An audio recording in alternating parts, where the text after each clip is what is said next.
AP రాజకీయాల్లో liquor scam ఎంత పెద్ద ప్రకంపన సృష్టించిందో అలాంటిది ఇప్పటి వరకు చూసుకుంటే గనక 12 మంది అయితే అరెస్ట్ అయ్యారు. సో ఇప్పుడు చూసుకుంటే వరుణ్ ఇచ్చిన ఆదేశం ప్రకారం చూసుకుంటే గనక హైదరాబాద్ డెల్లో 11 కోట్లు అయితే పట్టుబడినట్టు తెలుస్తుంది. మన దీని గురించి చూసుకోవడానికి మనతో పాటు డాక్టర్ దుర్గా వడ్లమాని గారు ఇప్పుడు మనతో ఉన్నారు. నమస్తే మేడం.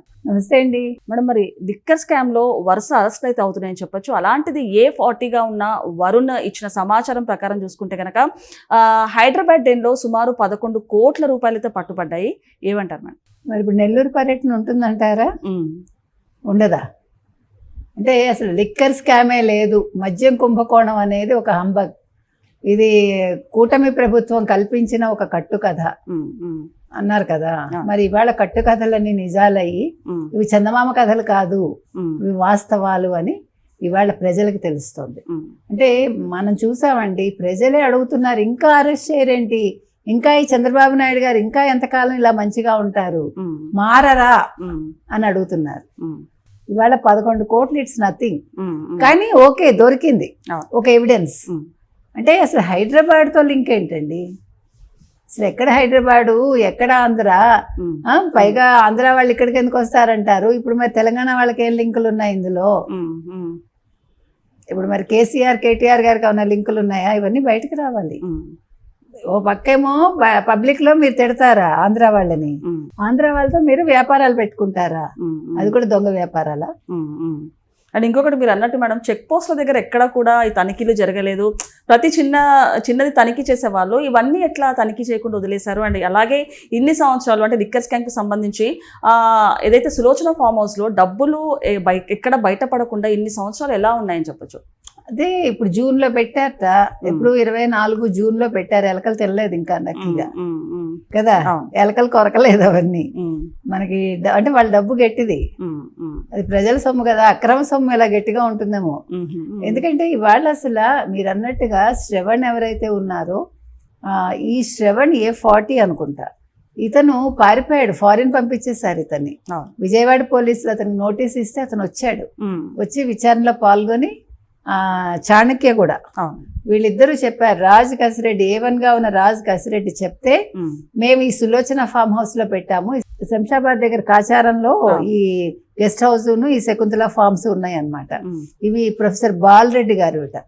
మరి ప్రొఫెసర్ గారు దాంట్లో పెట్టడం ఏంటో, మరి ప్రొఫెసర్ గారి లింకులు ఏంటో, ఇంకా అవన్నీ బయటకు రావాలి. అంటే ఫ్రెండ్లీ వేలో ఇచ్చారు ఆయన తెలియక, అది కూడా ఉండొచ్చు కదా. ఇప్పుడు మీరు బెదిరించి పెట్టుకోవచ్చు, లేదు రెడ్డి గారు కాబట్టి అన్న రెడ్డి అనుకునే అన్న సర్లే మన వాళ్లే కదా ఏదో పెట్టుకుంటా ఉన్నారని అనుకుని ఉండొచ్చు, తెలియదు మనకి. సో ఇవాళ మద్యం డంపు కూడా బయటపడింది, 11 అట్టపెట్టెల్లో డబ్బులు బయటపడ్డాయి. మనం మాట్లాడినవన్నీ కరెక్ట్ అనేది ఇవాళ ఇంకోసారి ప్రూవ్ అయింది. అట్టపెట్టెల్లో డబ్బులు తరలించారు, అనాజ్పూరా ఏంటి అక్కడ, తర్వాత సూర్యాపేట దగ్గర ఆ ట్రక్కుల్లోంచి మార్చారు, ఇవన్నీ కరెక్టే ఈ లెక్కన. అంటే ఇవాళ 11 కోట్లు చాలా తక్కువ, మామూలు చిన్న విషయం అది. అంటే ఇంకొకటి మేడం, ఇప్పుడు చూసుకుంటే జగన్మోహన్ రెడ్డి గారు కొత్త న్యూ లుక్ తోటి కనబడ్డారు నిన్న. అంటే బొట్టు పెట్టుకోవడము, అండ్ అలాగే మొన్న గవర్నర్ తో చూసుకుంటే అరగంట పాటు ఆయన గంట పాటు సమావేశమైనట్టు తెలుస్తుంది. ఏంటంటారు? ఒక భయంతోనేనా ఇవన్నీ మళ్ళీ స్పిరిచువల్ గా బొట్లు పెట్టుకోవడం, లేకపోతే ఏంటంటారు దీని వెనకాల? భయంతో భక్తి వస్తుంది, ఇదివరకు మనం చెప్పాం. ఆ భక్తి ఎందుకు నీకు మరి క్రిస్టియానిటీలో రాలేదు? మరి బైబిల్ కదా పట్టుకోవాలి, బొట్టు ఎందుకు పెట్టుకున్నాడు ఆయన? అంటే తెలియకుండా ఆయన ముఖ్యమంత్రి అవ్వడానికి ఒక యజ్ఞం చేశాడు, మీకు గుర్తుందా? గతంలో రాజశ్యామల యాగం, అది ఎవరు చేశారు? ఫస్ట్ కేసీఆర్ చేశారు. కేసీఆర్ చేత స్వరూపానందేంద్ర స్వామి చేయించారు వైజాగ్ ఆయన. సో మళ్ళా ఆయనని ఈయన పట్టుకున్నాడు, అంటే కేసీఆర్ చెప్పుంటారు. సో కేసీఆర్ చెప్పాక ఈయన చేయించుకున్నారు, ఆయనకి 2 ఎకరాలు ఇచ్చారు. తర్వాత తిరుపతిలో వాళ్ళు అక్రమంగా బిల్డింగ్లు కట్టేసి, అంటే ఇచ్చిన ప్లాన్ ఒకటి కట్టింది ఒకటి, అవన్నీ వెనక్కి వెళ్ళాయి అనుకోండి. ఆ అక్రమ కడ్డాలు కూడా కూల్చేశారో కూలుస్తారో ఏదో. అంటే ఇక్కడ ఇంకొక పాయింట్ నేను మాట్లాడాల్సింది ఏంటంటే, మీ ఆంధ్రోళ్ళు పారిపోండి పొండి తింటున్నారు అన్నాడు కదా కేసీఆర్ గారు. మరి ఆంధ్రాలో ఉండే స్వామీజీతో ఎందుకు పొత్తు పెట్టుకున్నాడు ఆయన? ఆ స్వామీజీ చేత ఎందుకు రాజశ్యామల యాగం చేయించుకున్నాడు? ఇది చాలా పెద్ద పాయింట్ కదా. మరి ఆంధ్ర వాళ్ళే ఎందుకు? మీకు ఇంతకు ముందు ఆంధ్ర బ్రాహ్మిన్స్ తిట్టాడు, మీకు గుర్తుందో లేదో. వాళ్ళు ఎక్కువ ఆడంబరంగా ఉంటారు, వాళ్ళకి ఏమంటారు పద్ధతులు తెలీదు, వాళ్ళు శుభ్రంగా ఉండరు, ఏదో ఒక మాట అన్నాడు అప్పట్లో. తెలంగాణ వాళ్ళు చాలా, తెలంగాణ బ్రాహ్మలే సరైన బ్రాహ్మలు అన్నట్టు.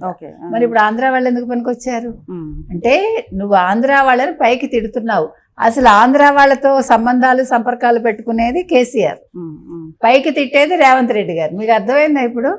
అంటే ఇది ఒక స్ట్రాటజీగా వెళ్తాడు ఆయన. ఇవాళ అసలు జగన్మోహన్ రెడ్డి అనేవాడు బొట్టెందుకు పెట్టుకున్నాడు, బొట్టెందుకు పెట్టుకున్నాడంటే మళ్ళా ఏ స్వామీజీ దగ్గరికి వెళ్ళాడు, నాయన నన్ను కాపాడండి, నేను జైలు రెడ్డి కాకూడదు, జైలు పక్షి కాకూడదు, నేను మళ్ళా ప్రజల్లో తిరగాలి అని అడిగాడో ఏంటో మనకు తెలియదు. నాయన నువ్వు ఈ బొట్టు పెట్టుకొని ఏదైనా పూజ చేసి బొట్టు ఇచ్చారేమో, నిన్న బొట్టు పెట్టుకుని కనిపించాడు ఆయన. అంటే మనిషికి తప్పు చేసినప్పుడు భయం వస్తుంది.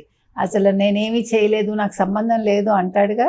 కానీ వాసుదేవరెడ్డి నియమించింది వీళ్ళే కదా, ఇవాళ అన్ని బయటకు వచ్చాయి, పిలిచి మరీ అప్పచెప్పారు అప్పట్లో. ఇది ఎప్పుడు జరిగింది తెలుసా మీకు? 2019 అక్టోబర్ నుంచి ఇవన్నీ మొదలయ్యాయి. అంటే 4.5 సంవత్సరాలు ఆల్మోస్ట్ మీరు మొత్తం లిక్కర్ స్కామ్ చేసి ఇవాళ 11 కోట్లు అనేది ఇది రాజు కసిరెడ్డి తను దాచుకున్న డబ్బా అంటే జగన్మోహన్ రెడ్డికి తెలియకుండా, లేదా తెలిసి దాచిన డబ్బా అనేది కూడా తేలాలి. మనం ఇంకొకటి ఇప్పుడు వైసీపీ చూసుకుంటే ఇప్పుడు కొత్త యాప్ని అయితే కనుగొనింది.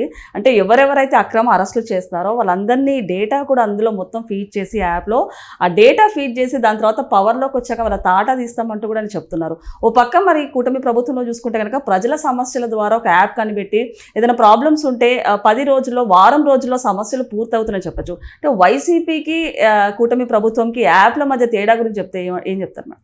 అసలు ఇప్పుడు కొత్తగా నిన్న యాప్ చెప్పాడు చూడండి, ఈ యాప్ ఆల్రెడీ జర్నీలో ఒక ప్రొఫెసర్ ఆంధ్రప్రదేశ్ లో దాన్ని వర్కౌట్ చేశాడు. ఇప్పుడు ఆ పేర్లు అవంతా నేను చెప్పను. 2 పోలీస్ ఆఫీసర్లు చేసిన అక్రమాలు ఆయన వెలికి తీశాడు. దాని మీద ఒక రీసెర్చ్ కూడా చేయించాడు 2 స్టూడెంట్స్ చేత, పిహెచ్డీలు వచ్చేవాళ్ళే. అంటే అవి తర్వాత బయట పెడతాను, ఎందుకంటే ఆ ప్రొఫెసర్ బయట పెట్టాలి, నేను పెట్టకూడదు. అంటే ఇదేం కొత్త కాదు. ఈయన కొత్తగా ఏదో ఇప్పుడు యాప్ల గురించి అభివృద్ధి గురించి కొత్త పదాలు మాట్లాడుతున్నారు కదా. అంటే నీకు సంబంధం లేని విషయాలు మాట్లాడదు జగన్మోహన్ రెడ్డి. నీకు అది అంటే నీ ఒంటికి అది పనికి రాదు, మళ్ళా తేడా చేస్తుంది. మనకెందుకు యాప్లు? ఇప్పుడు యాప్ల వల్ల ఏమవుతుంది ఆయనకి అర్థం కావట్లే. పాప ఎవరు చెప్పారో ఈ యాప్ కనిపెట్టాము, దీని గురించి మీరు ప్రచారం చేయండి అని. ఆ యాప్ లో ఏ అధికారి అయితే తప్పు చేస్తాడో ఆ అధికారి గురించి రికార్డ్ అయిపోతుంది, అది వాళ్ళ సర్వర్ లో నిక్షిప్తం అయిపోతుంది.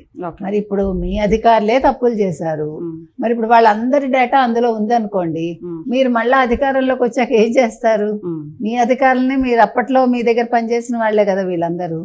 ఇప్పుడు వాళ్ళందరినీ ఏం చేస్తారు? మీరు మరి చంద్రబాబు నాయుడు గారిని ఎలా అక్రమంగా అరెస్ట్ చేశారో అందులో పెట్టండి ఫస్ట్, మీ యాప్ లో ఫస్ట్ అది పెట్టండి, అక్కడి నుంచి మొదలు పెట్టండి. మొత్తం 2019 పోనీ అక్టోబర్ నుంచే మొదలు పెడదాం. ఇప్పుడు లిక్కర్ స్కామ్ అప్పుడు మొదలైంది కాబట్టి వాసుదేవరెడ్డి దగ్గర నుంచి మొదలు పెట్టండి, రాజు కసిరెడ్డి దగ్గర నుంచి మొదలు పెట్టండి. మొత్తం మొదలు పెడితే ఈ 4.5 సంవత్సరాల్లో ఎవరెవరు ఇన్వాల్వ్ అయ్యారో మొత్తం బయటకు వస్తుంది.